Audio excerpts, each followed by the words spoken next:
going on, guys? It's Cynical and welcome back to another Kingdom Hearts 3 news and information video. Let's talk about Gummi Ships because, boys, I'm a big fan, alright? At this point, this is like one of the most exciting aspects for me for the game itself, and I feel like that's absolutely ridiculous. But with the most recent footage, obviously, we got to see more of the Gummi Ship System. We got to actually see a little bit of the customization and the ways of the different custom ships you can make.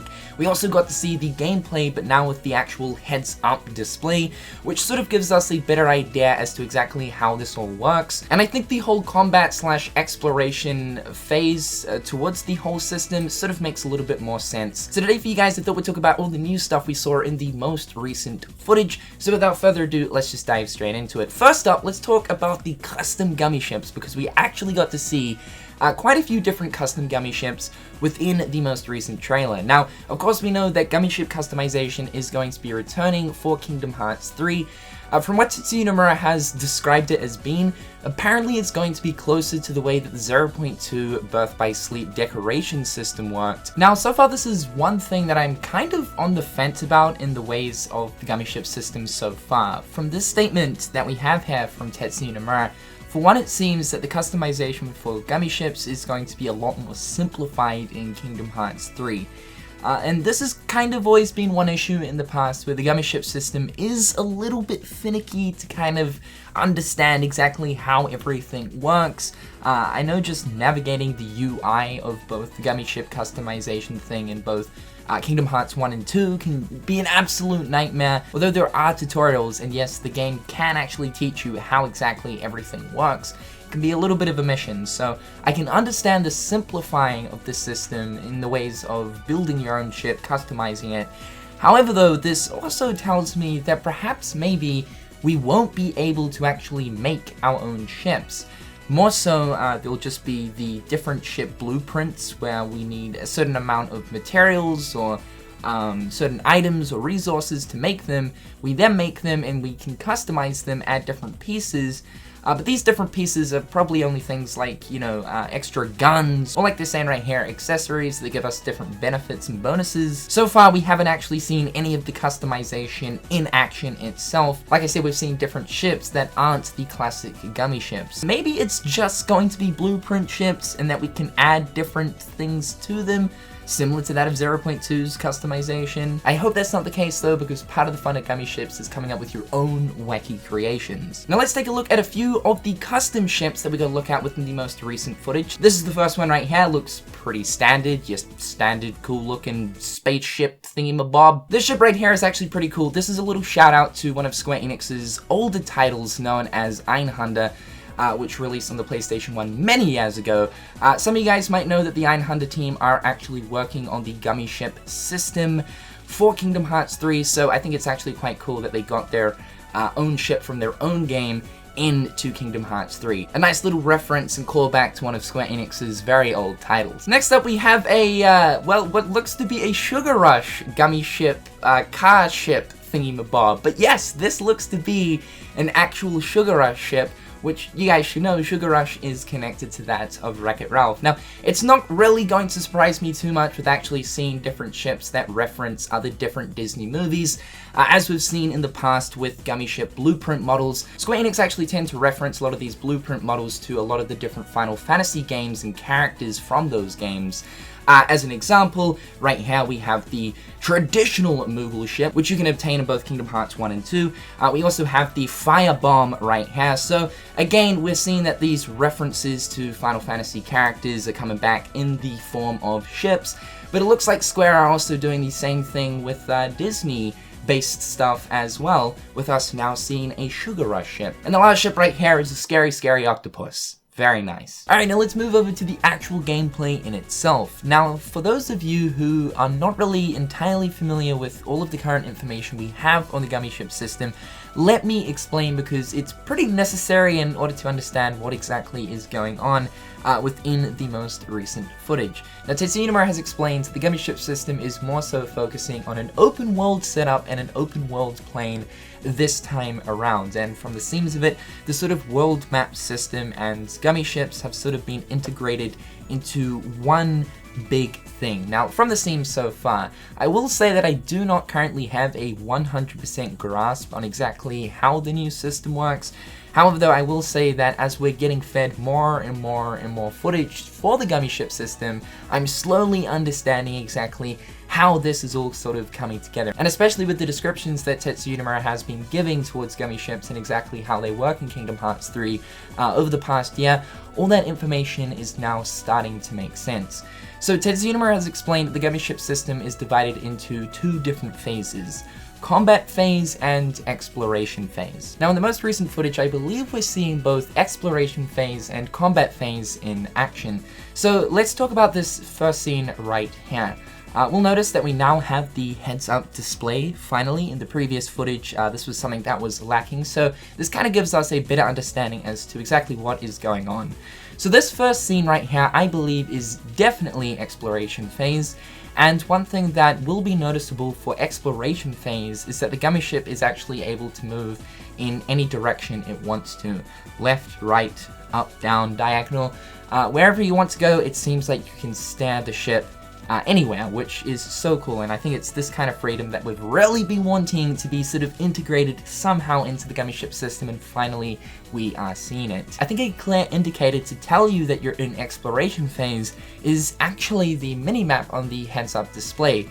Within this footage, we see two different combat encounters for two different bosses, and you'll notice when the ship is in combat phase, the minimap actually disappears. Now, the only reason why I can imagine a minimap would sort of come in useful for while you're in combat phase would be for something like a radar system to pick up exactly whereabouts enemies are sort of, you know, within the general vicinity. Otherwise, yeah, a minimap isn't really needed whilst in combat phase. So yeah, the minimap is active in exploration phase as it seems, which is helpful in order to navigate around the world space. We'll notice that on the minimap, depending on where the ship currently is, there's different sort of icons on the map.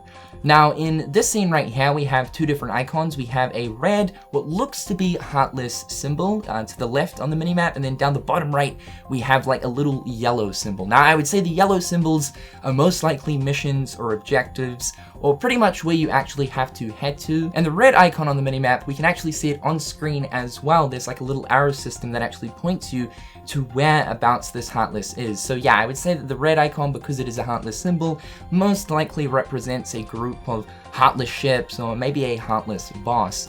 There is also like a little level indicator beneath this, and I can't quite make it out, but that looks like a red star. But then we'll notice that later on the footage we see more of these, and this one in particular actually has a level, then a golden star next to it. So obviously these stars represent the different difficulties for these different combat encounters.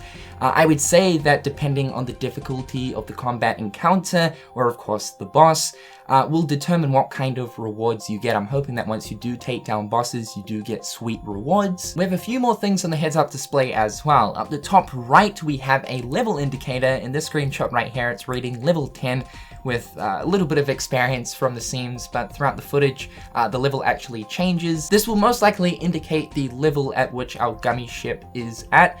And that's actually quite interesting, you know, XP for your Gummi ships. If you use a particular Gummi ship for a set amount of time, eventually you will obtain XP, increase it in strength, and that's cool. I hope that that kind of system is implemented for Gummi ships. It kind of gives you more of an incentive to actually use one particular Gummi ship more and more and more, to level it up, power it up, rather than just using the editor to do all of that. You can From the seams of it, you can now actually obtain XP whilst actually playing. So yeah, pretty damn cool. Down the bottom, we then have a weapon gauge with what looks to be a current special ability or weapon that you can use. From the seams of it, this ability right here would look to be like some kind of shield ability that will most likely reduce damage for a certain amount of time. Not really too sure what this is, but it looks to be like some kind of rapid fire gun. We have the classic rockets or torpedoes, and this special ability right here looks to be like it actually summons in teeny ships to absolutely annihilate anything in front of you whilst the weapon gauge is activated. So far this one actually looks like the most useful. And lastly, in this scene we can see a little heart ability, which is likely to heal you in some way. We have a shield gauge, which obviously indicates how much shield you have. You have an HP gauge, and on top of that you have a boost gauge. Now let's talk about these little sort of warp gate type of things. It seems to be that there'll be these sort of scattered around these sort of flying space that you're free to explore. From the seams of it, it just kind of chucks you in autopilot and quickly gets you from one location to another. It makes me think that the type of setup that the Gummi Ship System is sort of aiming for is similar to the universe and travel system in Ratchet & Clank: A Crack in Time. We've brought up this comparison in the past, but it would for sure seem as if Square Enix are actually focusing on making gummi ships, more so leaning towards this idea than really any sort of previous concept we've seen in the past. So it sort of makes me think that there will be these different sectors that we're free to explore in the gummi ship, and that each sector will contain maybe 2 or 3, maybe 4 worlds, and then the next sector will contain another 3 or 4 worlds, the next sector, so on and so forth. And then we can actually use these little warp gate things to quickly travel from one sector to another. Now, I'm not overly too sure if the world map system is going to be integrated into the Gummi Ship System itself, but from the seams of it, it kind of does seem as if like the whole world map system and gummi ships are all kind of combined into one big thing. We so far haven't seen any worlds sort of just flying in the distance in space. I'm really looking forward to the day we get to actually see that kind of thing, but at the moment it seems like it's that kind of case. So let's move over to talking about combat phase. The combat phase is quite interesting. There's quite a big difference when looking between combat phase and exploration phase, and the big difference here is of course movement. When you're in combat phase, it seems to be that it sort of switches in terms of the movement to the traditional gummi ship style, in the sense that you're sort of locked into a plane of movement. In this case, it seems to be that you're locked into a 2D plane of movement where you can move up, down, left, right to of course avoid any attacks being fired your way. Now, I'm not sure if this is just the case for boss encounters specifically when you're in the gummi ship, because so far in terms of like combats in gummi ships, we've only seen boss encounters, and in every single boss encounter, it seems to be that the game actually locks you into a 2D plane of movement, similar to, like I said, the previous Gummi Ship System. I really do hope that we get the freedom of movement for like the minor enemies. I think locking the player into a specific plane of movement probably makes sense for that of like boss encounters and boss scenarios, but I really do hope for like minor and smaller Heartless ships, I hope they just, you know, they try to attack you and try to take you down and stuff whilst in exploration mode, meaning that we can actually have like real spaceship dogfights against these ships. We can also see a score system, which is back from, of course, the previous Gummi Ship Systems. Once again, this appears to only appear in combat phase, but as we can see in this scene specifically, the player currently has a score of B. There is also a Heartless counter up there telling you how many Heartless ships you've destroyed. So far this person has 0, but very similar to the previous score systems. We can also see that the player has a certain time limit right here, 58 seconds left remaining on the clock. So perhaps for, you know, like some boss encounters, there will be some time limits attached before either the boss disappears or something ends up happening, maybe something that's not particularly good. But however guys, that is all for today's news and information video. I definitely wanted to talk about this because very excited for the new and improved Gummi Ship System, and of course with the recent footage, we definitely got a better look into exactly how this works and exactly how it's changed. So I think it's for the greater good, but let me know in the comment section down below. However guys, I'm Cynical. Hopefully you guys are having a fantastic day, and until next time guys, I'll catch you later. Peace. Hit them on the page, you'll be coming through stunning. Go dead my mouth when you suckers be bluffing. Milk crank, gaming up the bitch though. Catch me in the back playing Super Nintendo.